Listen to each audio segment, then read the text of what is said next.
Amazon থেকে বেশ কয়েকটা প্রোডাক্ট অর্ডার করা হয়েছে, দুটো রিসিভ হয়েছে। এইটা হচ্ছে গিয়ে একটা ওই টেবিল ল্যাম্প টাইপেরই, বাট মুন শেপের। এটা মাঝে খুব ভাইরাল হয়েছিল, তখন কেনা হয়নি।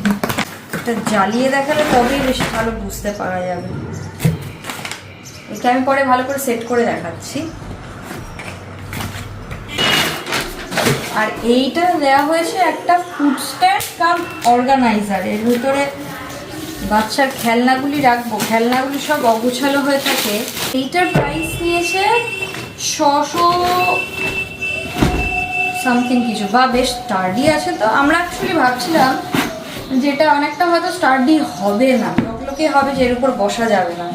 বেসিক্যালি বসার নয়, ফুড স্ট্যান্ড, কিন্তু এতে ইজিলি বসে যাওয়া যাবে। হ্যাঁ, অনেকটাই ওয়েট নিতে পারবে, আর স্পেসটাও অনেকটাই।